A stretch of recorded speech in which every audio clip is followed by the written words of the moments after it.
Have a seat.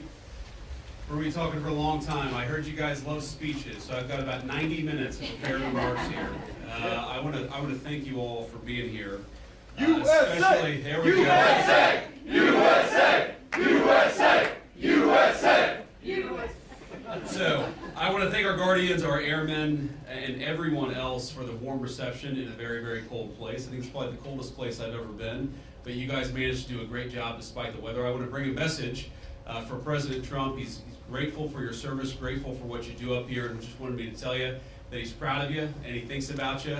And of course, the same is true for everybody that's flanking me up here. We're thrilled to be here because the mission that you guys do is so important for the United States. It's important for our national security. And today, everybody that I met, to a person, was professional, was kind, was knowledgeable, and was dedicated to our country. You're a great credit to the United States of America, even though you are very, very far from home. I met some Texans and some Floridians today, and I thought to myself, man, you guys have really signed up for tough duty here in Greenland, but it's a beautiful place. It's a striking place, a very harsh place. The Colonel showed me around, but a very beautiful place. Even in right now, I guess we're still, at least here in Greenland, in the heart of what is winter, because winter, I guess, lasts about 9 months here in Greenland. So I want to thank our reporters for following us around today and covering what we're doing. We'll take some questions from the reporters, but before we did that, I wanted to give some of my special guests an opportunity to say a few words. So we, of course, are thrilled to be joined by Juliet, our National Security Advisor's wife, and by my wife, our Second Lady, Usha. And flanking me here on my left is Chris Wright, our Secretary of Energy, Mike Waltz, our National Security Advisor, and my dear friend Senator Mike Lee from the great state of Utah, who I joked earlier, I told Mike I'd give him a ride to Utah, and we ended up in Greenland. But I want to, because each of them care about this territory and care about the mission of the American military here in Greenland, for various reasons, touching each of the areas that they focus on, I thought it would be worth hearing from each of them for a little while. So, Chris, if you would say a few words about the importance of energy. Thanks, Chris. Here we are. I will. Echo the Vice President's comments to thank you for your service to our country, wherever it is, whatever it takes. And I think we see right here in this beautiful air base in the high Arctic what energy can do. We can make a tough high Arctic environment a beautiful place to live, a comfortable place to live, all sorts of scientific instrumentation, military mission to monitor what's going on in the world. None of this was possible not long ago. President Trump was elected to re-energize America, to take the beauty that you've seen up here and make that a thing of pride and ambition again. Not shaming of energy, not trying to stop its growth and its prosperity, but to re-energize it. So energy makes the world a beautiful place to live. It makes us comfortable and have long, opportunity-rich lives. I'm thrilled and proud to be part of this administration with President Trump and Vice President Vance. Thank you all for your service. I'm honored to be here. Thank you, Chris.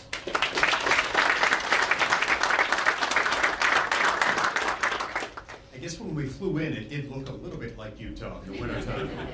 Only there are substantial portions of this land that are always covered in ice, and it doesn't change. I really enjoyed talking to a number of you a little while ago as you were telling me that when you're deployed here for a year without your family, without your spouse, without your children. That is emblematic of so many of the sacrifices that so many of our armed services personnel make. And my conversations with our airmen and guardians this afternoon reminded me of the fact that the American people are indeed in good hands. They're in your hands. What you do here makes us safer. And when we're going about our business, our day-to-day lives at home, we don't have to worry about the things that you worry about because you're doing it for us. Thank you so much for that. And I look forward to learning more about what you do here and about the future of the United States and its interaction with this this amazing land in this part of the world. Thank you.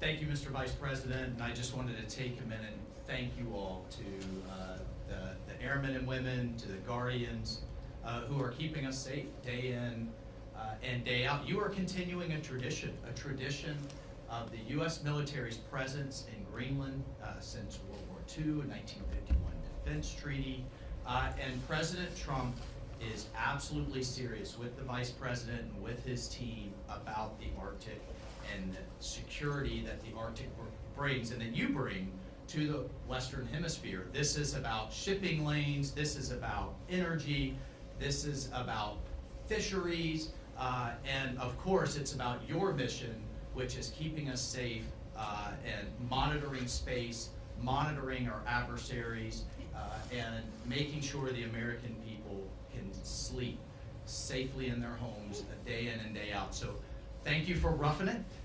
Thank you for being without your families. I bet every one of you are going to pick somewhere in, I don't know, Florida or the Bahamas or something for your next duty station, I would think. But this is also, I mean, what an incredible adventure. I have yet to meet a veteran. My wife is a veteran. I am as well. And of course, the Vice President. I have yet to meet a veteran that says, wow, I regret my time in service. Instead, they cherish it the rest of their lives. So, you know, appreciate this moment and this adventure that it is, and the American people thank you. President Trump thanks you, and I know the Vice President and the Second Lady thanks you as well. And it's just really an honor to be with you today. Thanks so much.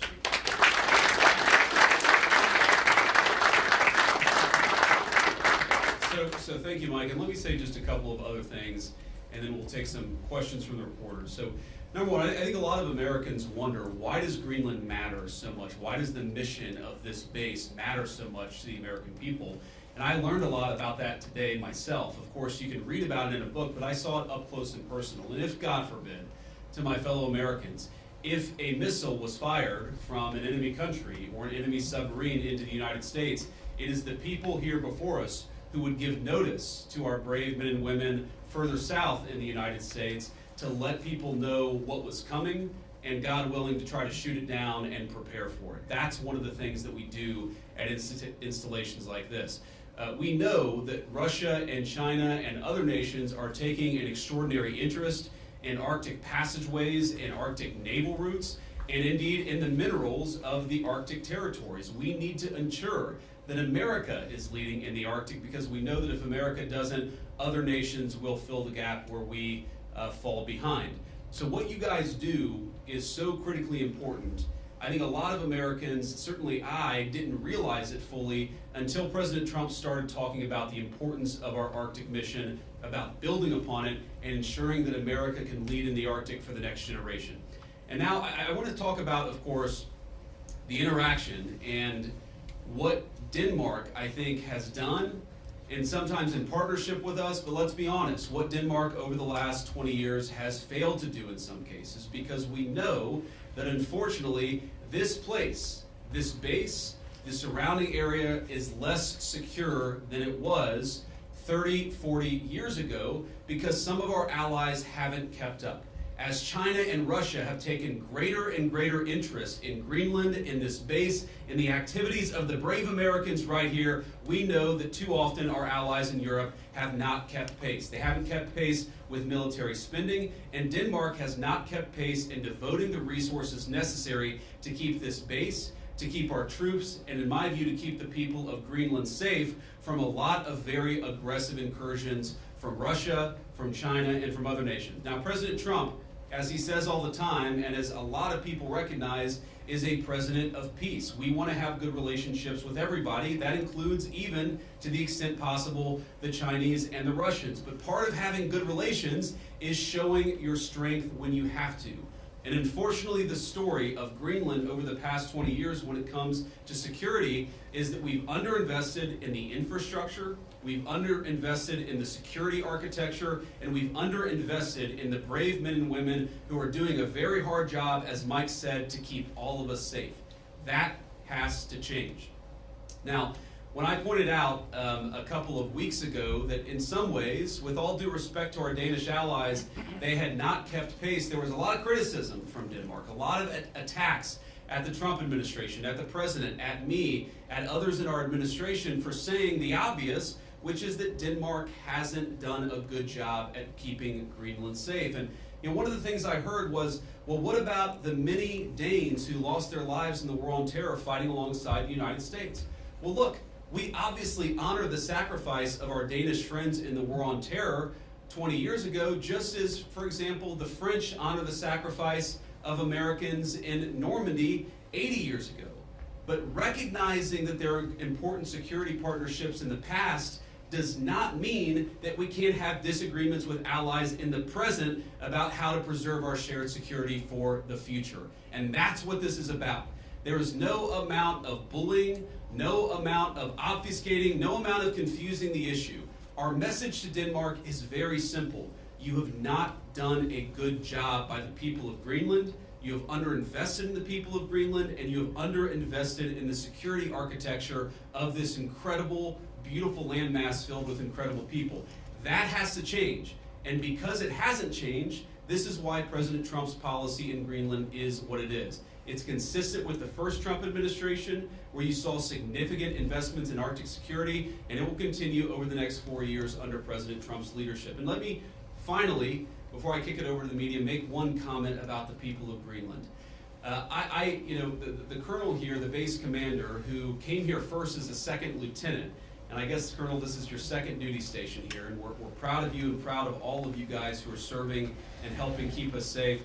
I heard a lot about the respect that our American troops show for the local Greenlandic population, the way that we make and create shelter for hunters and dog slitters, the way that we found ways to turn over traditional tribal land to some of the local populations in order to ensure that they're able to live in accordance with their values. We respect, as the President said in his State of the Union address, we respect the self-determination of Greenlanders. We believe in the self-determination of the population of the people of Greenland.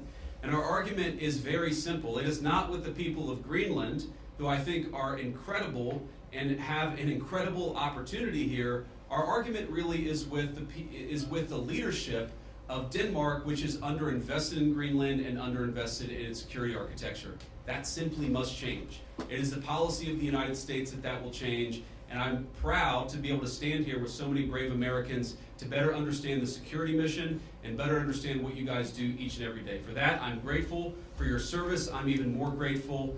I love you guys, I'm proud of you guys, and President Trump stands behind you and will for the remainder of his administration. Thank you all. God bless you.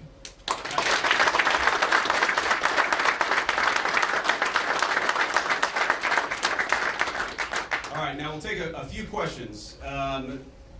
Both of you guys have your hands up. Whoever can go first. Red scarf, go first. Oh, sure. Thank you, Mr. Vice President. Do you have any plans, are there plans to expand the U.S.'s military presence in Greenland beyond this base? Well, are there immediate plans to expand our military presence? No, but are there general objectives that we want to accomplish that will certainly require us investing more resources, investing in additional military icebreakers, investing in additional naval ships that will have a greater presence in Greenland? Absolutely. And we know that's necessary because we know, as Mike talked about and certainly I talked about, there has been an expansion of the security footprint and the security interest of Russia and China. They're doing what they believe is in their interest. The United States must do what I know is in our interest, which is to make sure that Greenland is safe. If Greenland doesn't have self-determination, if the people of Greenland have their future controlled by the Chinese Communist Party, it's not going to make their lives better off, and most importantly, it's going to make American and world national security, world security, much, much weaker. We in some ways need to wake up. We need to wake up from a failed 40-year consensus that said that we could ignore the encroachment of powerful countries as they expand their ambitions. We can't just bury our head in the sand, or in Greenland, bury our head in the snow and pretend that the Chinese are not interested in this very large landmass. We know that they are. They've taken steps to put Greenland in ridiculous debt traps, to invest and exploit the resources here. And we know that they're sending a lot of military resources here. Yes, over the medium term, the United States will meet that challenge. We will put our own resources here. We already have a lot of great resources here, but we know we're going to have to do more to counter some of the nations that we know that we're competitive with. Sure. Thank you so much, Mr. Vice President. And the President said today that we have to have Greenland. By being here today, are you also conveying that message that the U.S. is very serious in its desire to acquire Greenland? Well, the President said we have to have Greenland, and I think that we do have to be more serious about the security of Greenland. We can't just ignore this place. We can't just ignore the President's desires, but most importantly, we can't ignore what I said earlier, which is the Russian and Chinese encroachment in Greenland. We have to do more. And what the President said in his State of the Union address, and he was very clear about this, is we respect the self-determination of the people of Greenland, but my argument again to them is I think that you'd be a lot better coming under the United States security umbrella than you have been under Denmark's security umbrella. Because what Denmark's security umbrella has meant is effectively they've passed it all off to brave Americans and hope that we would pick up the tab. We're simply saying to the people of Greenland, when the President says we've got to have Greenland, he's saying this island is not safe.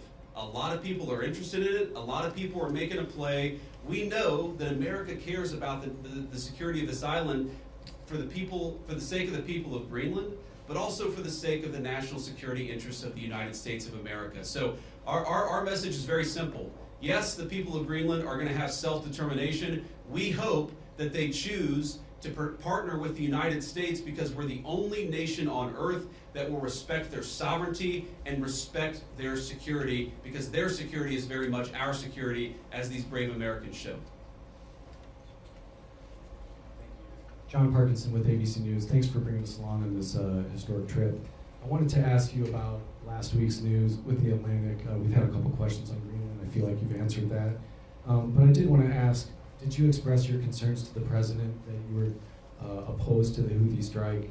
And also, what did you mean when you asked, or when you said in that thread that the President wasn't aware that his directions for Yemen were inconsistent with his message on Europe? Well, I didn't quite say that. I think that's a slight bit misunderstanding of what I said, but we've talked, of course, in the American media about Signalgate, as I called it, for the past week.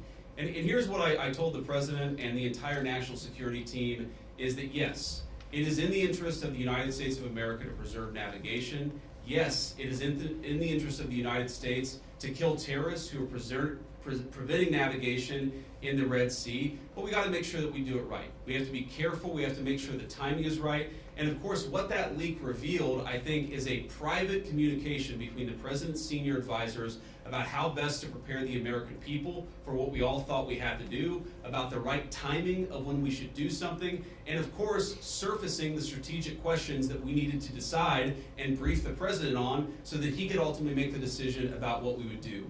What I saw in that Signal chat, and of course what I've seen in the President's senior national security team, is that sometimes we all agree and sometimes we all disagree, but it's important that we all have an honest conversation amongst ourselves and with the President of the United States about what we think is the best interest of the national security of the United States of America. I support the President's decision to strike the Houthis. I always supported the President's decision to strike the Houthis, and I support the national security team having the argument about how best to serve the American people. Go ahead.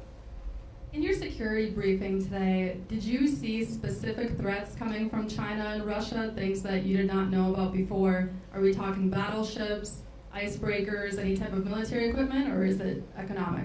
Well, I don't want to get too specific, but yes, we know that the Chinese are very, very interested in this island. We've seen some of the economic pressures that they've tried to place on Greenland.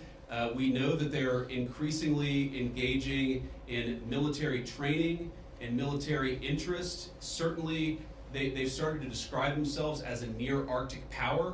And I think part of that is justifying taking a further interest in Greenland and some of the surrounding territories. So we've seen very strong evidence that both the Chinese and the Russians are interested in Greenland. And why wouldn't they be interested in Greenland? It's a beautiful place. It has incredible people. It has its geographic placement makes it very important for the national security of the United States. But for world security, what we have to recognize is that if the Chinese and the Russians are going to pursue their national interest, we need a president who's going to pursue the American national interest, and that means ensuring that Greenland is safe.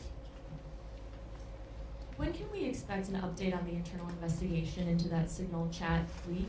Has that investigation concluded, and what are the findings?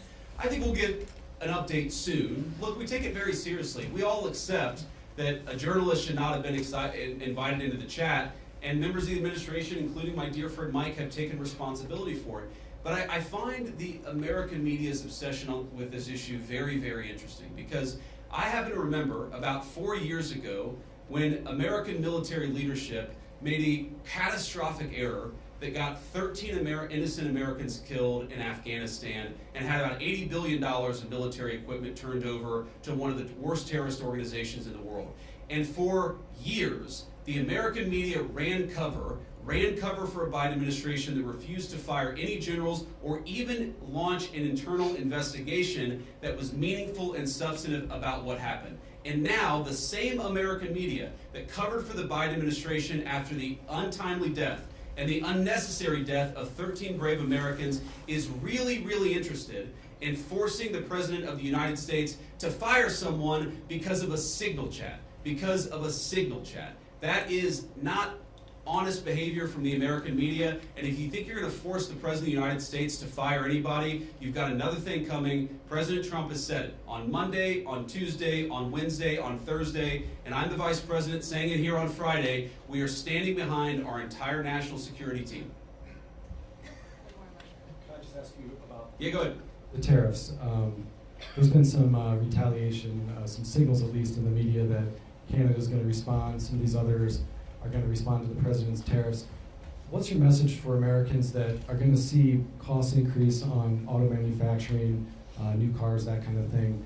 Is it Buy America, or what's the message going forward there? Well, let me say a couple of things. First of all, for the Canadians, and we have many dear friends in Canada, and of course we love the Canadian people, but the Canadian leadership threatening retaliatory tariffs against the United States, as President Trump often says, they just don't have the cards. There is no way that Canada can win a trade war with the United States. What President Trump has said is that he wants to level the playing field.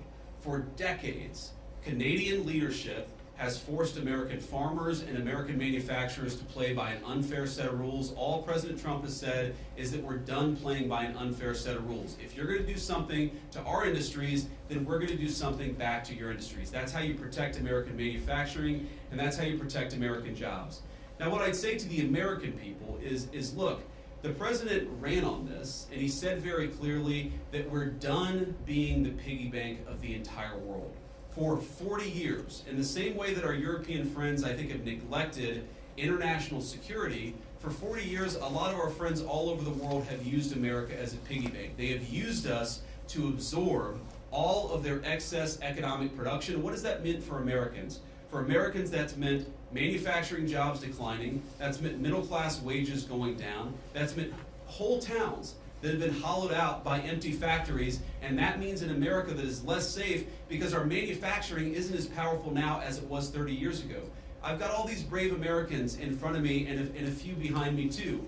We want to send, if God forbid we have to send Americans to war, we want them to have weapons, the best weapons in the world that are manufactured in America and not in China.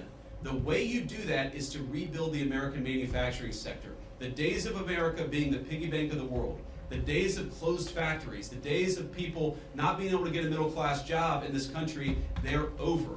And yes, that means we're going to have to fight back even against some of our friends and their unfair economic practices, but the long-term consequence of this is going to be higher wages, more manufacturing, and more economic security for the American people. We'll take a couple more questions. On Russia, has the U.S. agreed to those conditions that the Kremlin said were needed for that truce in the Black Sea? It included lifting sanctions imposed on Russian banks. Trump said this week that you were still looking at it. Well, there are a couple of different statements that are floating around out there, and some of them I think are mistranslations, and some of them are not totally clear what is even being asked for. But the president has said, and he's right, that I think we feel very good about where things are. We trust but verify. We make sure that what we're seeing from one party is met by the other party and vice versa. but I think that we've made an incredible amount of progress. We have to remember that this war started under Joe Biden's administration. It has led to an unbelievable amount of death and destruction, and for the first time in almost 4 years, thanks to President Trump's leadership, we have an opportunity to really achieve a peaceful settlement. The president's going to fight every single day to make sure that happens, and of course we'll keep you guys updated as we continue to make progress. I do think, if you look at what we've talked about, we've obviously got this energy infrastructure ceasefire. We've got a Black Sea commercial ceasefire that I think is almost done. And once we get there, we'll work on the next stage of the ceasefire. Yeah. The president has previously not ruled out military force when he's talking about taking over Greenland. But your rhetoric today is more about encouraging the Greenlandic people to vote for independence. Do you think the rhetoric has changed about that, or what's your message there? No, I don't think it's changed at all. Look, the president said clearly he doesn't think that military force is going to be necessary, but he absolutely believes that Greenland is an important part of the security, not just of the United States, but of the world, and of course the people of Greenland too. It's very simple. I think the president's been very consistent here from his State of the Union, from his inaugural address, and every public statement that he's made. This territory, Greenland, really matters for the security of the United States. It's extremely vulnerable right now, and if the people of Greenland were willing to partner with the United States, and I think that they ultimately will partner with the United States, we could make them much more secure, we could do a lot more protection, and I think they'd fare a lot better economically as well. This has to happen. And the reason it has to happen, I hate to say it, is because our friends in Denmark have not done their job in keeping this area safe. They just haven't done it. It's very simple. For all of our friends in the American media who attack the administration for pointing out the obvious, what is the alternative? To give up the North Atlantic? To give up the Arctic to China, to Russia, and to other regimes that don't have the best interest of the American people at heart? We have no other option. We need to take a significant position in Greenland to keep the people here safe, but to keep our own country safe too. We'll do one or two more. Yeah. Trump said this week the U.S. would go as far as we have to go to acquire Greenland. In that same vein, that question, are there plans that have been drafted to use military force to take over Greenland? Well, what the president has said, is that we need to have more of a position in Greenland. We need it, again, for the safety of the American people. And what we think is going to happen is that the Greenlanders are going to choose, through self-determination, to become independent of Denmark, and then we're going to have conversations with the people of Greenland from there. So I think that talking about anything too far in the future is way too premature. We do not think that military force is ever going to be necessary. We think this makes sense. And because we think the people of Greenland are rational and good, we think we're going to be able to cut a deal, Donald Trump style, to ensure the security of this territory, but also the United States of America. I'll do one more question. And you spoke about economic interests, how the U.S. could develop Greenland more economically. Could you speak a little bit more about that? I know Secretary Wright is here. Have you guys spoken about energy?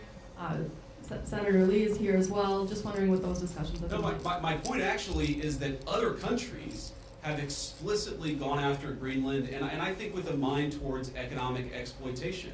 Sometimes asking Greenland to get itself into terrible economic debt traps that would make the people of Greenland not self-determined and sovereign, but to mortgage their future to hostile foreign countries that don't have their best interests at heart. That is not what the United States of America wants to do. What we want to do is to protect the security of this territory because it matters for us and it matters for the people who live here. All right, guys, thank you all. And let me just say one more final word to the Guardians, the Airmen, the other service members gathered here. Thank you. From the bottom of my heart, it is incredible to be a vice president who has served just as our NSA, Mike Waltz, has served, to know the sacrifice that comes along with it, and to see that there are still incredible young Americans willing to put on the uniform and serve this country. You make America a better place, and you make an honor to serve as your vice president. God bless you guys. Thanks for having me.